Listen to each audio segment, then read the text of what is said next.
Sebelum kita lanjut, saya pengen kenalin dulu nih. Caseoff.com adalah sebuah toko online yang menjual berbagai software dengan harga yang lebih murah dari situs resminya. Namun software yang dijual tetaplah original dan legal. Kalian bisa langsung pilih software yang kalian butuhkan seperti Microsoft Office, Windows 10, dan lain-lain. Tak hanya itu, ada juga game PC dengan berbagai platform seperti Steam Games, Origins Games, Uplay Games, Battle.net Games, dan Epic Games. Dan di sini ada ekstra diskon untuk produk seperti Windows 10, Microsoft Office dengan cara kalian masukkan ke chart untuk pembelanjaannya dan lalu masukkan kode kupon yaitu IG50 dan apply, nanti otomatis akan dapat potongan kembali. Jadi lumayan ya, diskonnya sekitar 50%. Untuk keterangan lebih lanjut, cek link di deskripsi. Halo teman-teman, kembali lagi di JTK ID bersama saya Angga Wigung Saputra, dan selamat datang untuk kalian yang baru bergabung di channel JTK ID. Untuk kalian yang baru bergabung nih, jangan ragu, bantu tekan tombol subscribe-nya karena nggak akan ada ruginya karena subscribe gratis. Dan tentunya untuk mendukung saya dan JTK ID supaya semakin berkembang lagi dan memberikan manfaat ataupun giveaway yang lainnya ya, seperti kalau kalian masih nonton ini di bulan Agustus, mungkin masih tersedia tuh giveaway rakitan PC yang merah putih. Coba kalian ikutan aja, kalian bisa cek video-video JTK ID yang lalu-lalu ya. Oke, jadi di video ini saya tuh cukup sangat senang sekali karena memang dari beberapa brand sudah mengirimkan produknya, komponen PC-nya untuk dirakitkan di JTK ID ya. Jadi saya mendapat kiriman yang ya saya jadikan rakitan PC seperti ini. Saya mendapatkan kiriman dari brand yang cukup besar, yang cukup ternama, yaitu dari Gigabyte, Aorus, dan juga dari Inwin. Nah, kalau nggak salah Inwin ini distributornya di Indonesia itu ada Asia Global Sukses Indo. Jadi kalau kalian mau cari produk-produk Inwin ya, seperti yang saya gunakan di sini, nanti kita jelaskan. Kalian bisa tanya-tanya di AGS ya, ataupun di marketplace-nya. Oke, dan nggak perlu berlama-lama. Langsung aja kita jelasin nih, kira-kira PC Monster kali ini tuh speknya seperti apa. Sebetulnya kalau dari PGA card-nya kalian udah bisa lihat lah, pasti udah ini kelas yang high end ya. Kali-kali kita bikin yang high end gitu, jangan yang kere-hore terus, biar ada referensi buat kalian. Siapa tahu kalian punya rejeki mau rakit PC yang monster seperti ini kan, juga kalian bisa mendapatkan juga inspirasi ya kan. Oke, yang pertama di sini komponennya yaitu kita gunakan prosesor dari Intel. Nah, prosesor yang digunakan yaitu Core i9 10900. Ini bukan seri K ataupun KF ya. Jadi ini nggak bisa di overclock ya. Jadi cuman biasa aja lah gitu ya. Tapi ya core-nya udah banyak. Ini untuk kebutuhan kalian, kebutuhan apapun udah sangat bisa. Apalagi misalkan bang saya mau main game di 4K pakai prosesor ini, bisa banget. Oke ya. Dan untuk motherboardnya di sini kita gunakan motherboard dari Gigabyte Aorus Z590 Aorus Extreme, yang mana di sini ciamik banget lah. Ini motherboard yang ya kelasnya luar biasa ya. Kelasnya luar biasa. Kalau nggak salah di marketplace saya lihat itu harganya 14 jutaan sampai ke 15 juta untuk sebuah motherboard aja. Biasanya kita rakit PC di bawah 15 juta, sekarang 15 juta itu untuk motherboard aja. Memang ini adalah salah satu motherboard yang nggak perlu diragukan lagi. Kalau kalian mau overclocking, VRM-nya udah bagus, RGB-nya udah keren, fitur-fiturnya udah cakep, pokoknya ini nggak perlu diragukan lagi. Bang, ini bagus nggak? Pasti udah bagus ya. Dan untuk RAM-nya di sini kita gunakan RAM dari Apacer Knox RGB yang berkapasitas 32 GB totalnya dengan konfigurasi 16 GB x 2 yang memiliki frekuensi di 3200 MHz. Ini adalah salah satu memori RAM yang cukup tangguh juga buat kalian gunakan. RGB-nya juga oke, manis ya, dan juga mungkin bisa masih bersahabat di kantong. Mungkin kalian bisa cek aja deh untuk harganya sekarang berapa ya. Oke, dan untuk storage-nya di sini kita gunakan dua tipe storage. Jadi di PC rakitan ini kita nggak pakai lagi yang namanya harddisk coy. Ini udah yang kelas high end gitu kan. Harddisk udah nggak kepake lagi sekarang di PC ini ya, terutama ya. Nah, untuk storage-nya di sini kita gunakan dua tipe storage, yang mana di sini kita gunakan SSD NVMe dari Apacer yang berkapasitas 512 GB. Ini untuk OS tentunya sudah sangat-sangat cukup ya. Udah cukup lah 512 GB, dan ditambah penyimpanan storage lainnya SSD SATA yang biasa dari Apacer juga berkapasitas 1 TB. Ya udah cukup lah untuk penggunaan casual daily kita. Untuk kapasitas seperti ini udah oke. Tapi tentunya kalau masalah penyimpanan itu tergantung preferensi atau kebutuhan masing-masing. Ada yang butuh lebih silakan. Kalau saya pribadi sih bisa sampai menghabiskan 8 TB untuk PC saya pribadi ya. Jadi silahkan disesuaikan dengan kebutuhan masing-masing. Dan karena PC rakitan kita kali ini cukup yang high end, jadi kita sesuaikan juga dong untuk I/O water coolernya juga yang cukup bagus, yang cukup high end untuk menahan prosesor-prosesor kelas tinggi. Nah, di sini kita gunakan dari Inwin SR Pro 240 mm. Dimana di sini kalau kalian lihat water blocknya juga cukup besar dan juga ada RGB, yang mana RGB-nya itu ada bentuk logo Inwin-nya, ada RGB-nya manis banget ya. Dan juga di sini dari fan-nya juga menggunakan fan yang sudah RGB. Tentunya akan selaras dengan rakitan-rakitan yang kalian mau buat, karena memang udah ada RGB yang tentunya bisa sync ke motherboard atau bisa menggunakan controllernya, walau controllernya tidak menggunakan remote ya. Jadi untuk kalian yang misalkan mau pakai ini tapi belum punya sync motherboardnya, ini masih bisa, kalian bisa atur lewat controllernya. Dan selanjutnya untuk VGA card-nya di sini kita gunakan VGA card dari Gigabyte tentunya, karena memang saya mendapatkan kiriman dari Gigabyte. Dan VGA yang kali ini digunakan yaitu adalah RTX 3080. Nah, untuk VGA card ini sebetulnya sudah dikirimkan beberapa waktu lalu ya. Saat harga VGA card RTX ini di harga 30 jutaan. Mungkin sekarang sudah ada beberapa produk atau merek lain yang harganya 20 jutaan. Ya syukurlah harga VGA cepat turun aja semuanya lah, biar kita yang mau rakit PC juga bisa nge-press budget lagi, apalagi untuk masalah VGA card. Dan VGA card ini kalau kalian lihat di sini memang sudah cukup bagus karena udah ada RGB-nya juga. Buat kalian yang senang RGB, di sini kalian juga bisa sync RGB-nya ke motherboard kalian, bisa dirubah-rubah, diatur sesuai warna yang kalian inginkan. Jadi kalau masalah fitur-fitur untuk dari RTX Gigabyte ini udah cukup oke juga, backplate-nya udah lengkap dan lain sebagainya.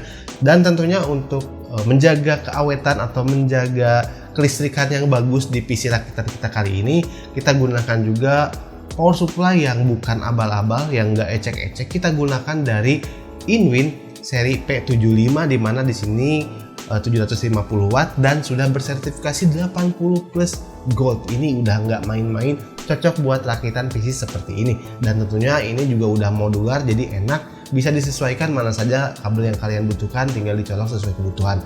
Dan selain itu P75 ini cukup bagus karena sudah menggunakan Japanese kapasitor yang tentunya sudah cukup teruji dan cukup handal, jadi nggak khawatir lagi ada bahasa PC-nya power supply-nya meleduk. Jadi pilihlah power supply yang bagus ya. Oke, dan terakhir di sini kita menggunakan casing yang memang cukup premium menurut saya. Ini mungkin bukan casing yang terbaru dari Inwin, ini udah cukup lama. Tapi Inwin mengirimkan lagi karena memang ini cukup premium, dan memang casing-casing Inwin itu memang cukup premium. Kalau kalian bisa lihat, kunjungi websitenya, banyak pilihan-pilihan casing Inwin itu bagus-bagus dan harganya juga memang bagus-bagus. Ya sesuai lah buat kalian yang mau rakit PC dengan PC-PC high end ya, tentunya semuanya juga jadinya high end. Ya kalian udah nggak mikir lagi budget kalau untuk rakit PC yang high end tentunya. Beda lagi cerita kalau merakit PC kerehole, tentunya banyak sekali pertimbangannya. Dan casing yang digunakan kali ini yaitu adalah Inwin dengan seri 805, dimana 805 ini sudah memiliki tempered glass di bagian kanan dan kirinya, ataupun bagian depan sini sampingnya dua-duanya itu sudah tempered glass. Jadi untuk kabel manajemennya pun di situ, di sisi kabel manajemen sudah tempered glass, dan tentunya ini akan menambah estetik, apalagi misal kalian bisa merapikan kabel manajemen yang cukup bagus, jadi menambah nilai plus juga. Dan ini mengingatkan saya juga kepada casing yang pernah saya dulu pakai, jadi kiri kanannya itu ada tempered glass ya. Ini cukup unik sih, cukup bagus, jadi kayak akuarium. Dan depannya di sini ada lapisan juga tempered glass, jadi menambah kesan apa ya, kaca semua gitu, kiri kanan dan depannya itu kaca semua. Ya cukup oke lah, apalagi di tahun-tahun saat casing ini keluar, ini cukup jadi mungkin best seller di luar negeri sana ya. Kalau di Indonesia mungkin nggak terlalu familiar kita dengan casing-casing seperti ini, tapi tentunya produk Inwin itu adalah produk yang ya bisa dibilang cukup high end lah, cukup high end. Nah oke, mungkin itu saja untuk komponennya. Oh iya, ada yang ketinggalan di sini, kita pakai 3 buah fan. Jadi ini tambahan aja sih ya, ada 3 buah fan. Sebetulnya ini fan saya ambil dari casing yang saya gunakan di belakang ini karena dulu nggak saya pakai fannya. Jadi saya pasangkan di sini biar menambah RGB lagi manis ya. Jadi RGB-nya di belakang 1, di bawah 2, dan di bawah ini sebetulnya tadinya itu adalah untuk dock hard disk, tapi saya lepas karena kan nggak pakai dock hard disk, dan saya maksimalkan untuk airflow di casing ini saya gunakan fan. Jadi airflow dari casing ini tuh mengambil udara segar itu dari bawah, menghembuskan ke atas ke sini ya, dibuang di luar di sini belakang. Jadi ya untuk airflow-nya seperti itu, dan nanti kita lihat aja untuk suhunya seperti apa. Untuk si SR24 Pro juga ini bisa menginginkan Core i9 atau tidak, kita lihat. Dan nggak perlu berlama-lama, mari langsung aja kita lihat benchmarknya.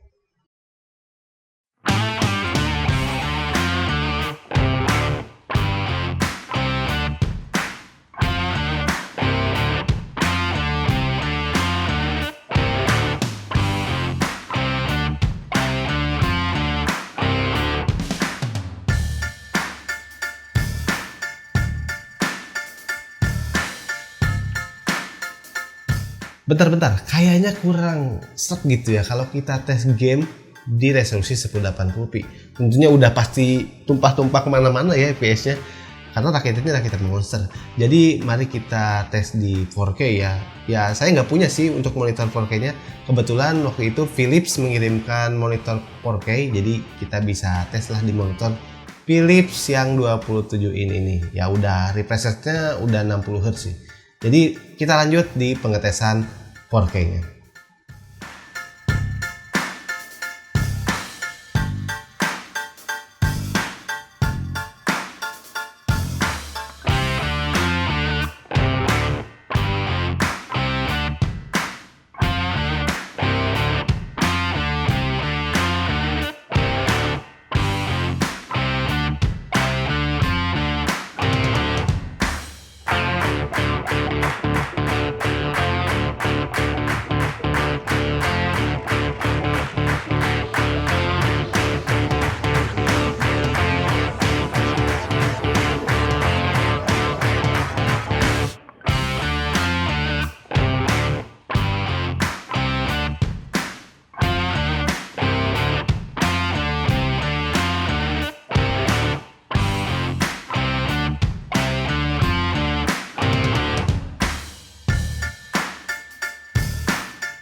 Oke, keren juga ya, Rakitan ini dites di 4K. Jadi buat kalian yang mau main game apapun itu nggak perlu ditanya lagi ya, Bang bisa main kuat, main ini, main itu bukan lagi pertanyaan yang harus diajukan di PC Rakitan PC kali ini ya. Pastinya udah bisa rata kanan di 4K, apalagi kalau mainnya di 1080p udah tumpah-tumpah ya. Jadi menurut saya untuk kalian yang mau rakit seperti ini sepertinya akan cocok untuk bermain game di 4K. Kalau 1080p terkesan agak mubazir, kalian nggak perlu rakitan PC seperti ini kalau hanya untuk bermain game di 1080p. Itu saran saya. Tapi kecuali kalau kalian adalah editor atau desainer atau apapun itu yang mungkin harus mengedit gitu ya, membutuhkan prosesor ataupun GPU yang cukup bagus, cukup kencang, dan RAM yang memang cukup besar, yes, ini mungkin bisa digunakan untuk kalian gunakan di workload yang cukup tinggi. Tapi kalau untuk gaming di 1080p sepertinya ini terlalu berlebihan. Walau misalkan monitor kalian udah di atas 144 Hz ya, masih terlalu mubazir lah menurut saya. Jadi tentunya seperti yang saya bilang, kalau merakit PC itu harus disesuaikan dengan kebutuhan kalian apa, budgetnya berapa, tinggal disesuaikan. Kira-kira seperti itu ya. Dan untuk konsumsi dayanya berapa sih konsumsi daya dari PC Monster kita kali ini? Dan untuk konsumsi dayanya saat idle itu berkisar di sekitaran ya 90-an lah. 90-an plus minus, naik turun 80, 90, kadang 100 juga, tapi rata-rata di 90. Dan saat saya coba untuk kegiatan ringan seperti mengetik, browsing, nonton, dan lain sebagainya, itu juga berkisar di 100 sampai maksimal 120-an. Dan saat saya gunakan di gaming, full load gaming, di sini saya coba tes di Far Cry 5 itu berkisar ya cukup tinggi ya, berkisar 400 bahkan ke 500-an gitu ya rata-ratanya. Jadi memang ini adalah konsumsi daya yang cukup terbayar karena memang performanya cukup oke di 4K ya. Main game 500 watt ya udah gitu ya, mau gimana lagi, karena memang kalian bisa lihat sendiri rakitannya juga rakitan yang high end. Dan yang terakhir di sini adalah suhunya. Ternyata Aya Water Cooler ini mampu mendinginkan si Core i9 ini. Ya walau ini fan-nya saya simpan di belakang ya.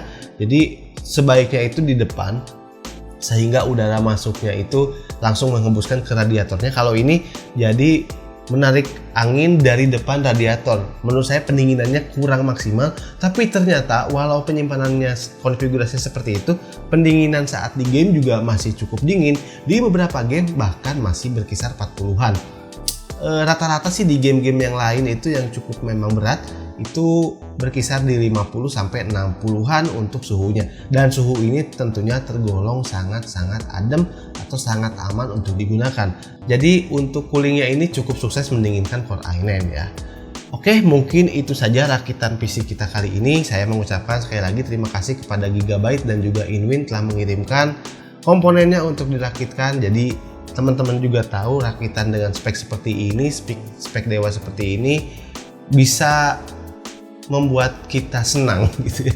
Dan ini akan menjadi impian bagi beberapa kaum yang pengen merakit PC ya, terutama juga buat saya juga ya. Ini salah satu juga impian ya kita semua lah, pengen merakit PC yang high end, apalagi kalau misalkan dapat budget yang murah. Oh iya, ngomong-ngomong soal budgetnya, berapa sih kira-kira total dari rakitan PC kali ini? Sebetulnya saya nggak tahu terlalu pasti ya, karena harga juga fluktuatif naik turun. Apalagi sekarang harga juga mungkin udah agak turun untuk PGA card. Mudah-mudahan turun drastis ya. Di sini mungkin bisa 50 atau 40 atau 60 jutaan bahkan ya. Mungkin saya tampilkan aja deh untuk rinciannya dari rakitan PC kita kali ini.